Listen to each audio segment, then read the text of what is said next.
So, how did you get into voice acting? Quite by accident. I've been acting since I was very young, but and you know what's funny? I loved certain cartoons and even anime, but I didn't realize it was anime. Oh, really? And so one day, about 12 or 13 years ago, I was working on a video production in Houston, Texas. And a friend of mine that I was working with said, "Hey, you've got a lot of experience in acting, don't you?" And I'm like, "No, you're making me blush." And he said, "You ought to go and audition for this place in town called ADV Films. They get these Japanese awesome animated shows, and they need actors to dub them into English." And I was like, wow, I had no idea such a place existed in Houston, Texas, of all places. What? So I went and auditioned, and I got cast, and I was cast as Vega in Street Fighter 2. Nice.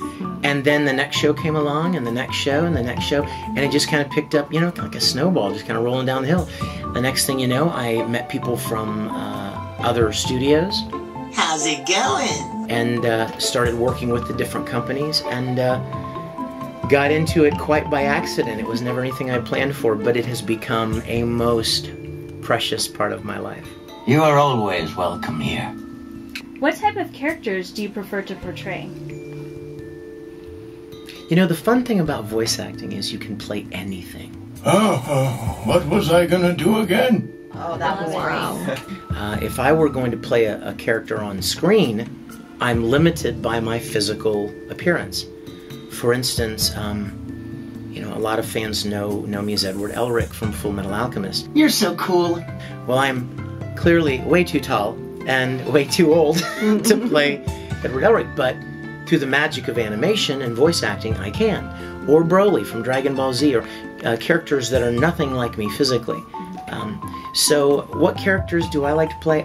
I love something about every different kind of character. I love the heroes. Ladies, ladies, ladies. But I love flawed heroes. I love anti-heroes, I guess. The kind of heroes that are flawed and weak themselves, have their own failures and shortcomings, but they rise above them. Never lose hope. But then I love bad guys too, because bad guys usually are a little more interesting. Especially if they're written well. They're a little more complicated and interesting. So that makes them a lot of fun to play. So the answer is every character.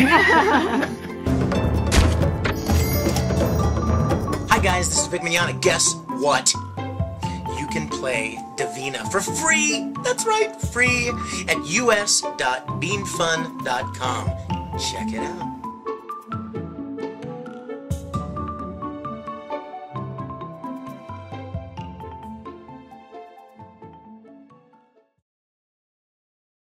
Booyah! Yeah! Man, I'm broke! That's right! At us.beancom. In the game Divina, I'm gonna start again. And guess what? You can beanfun.com. Divina, you need to know. Just got done making it just by being a fan. No! Let's always takes longer.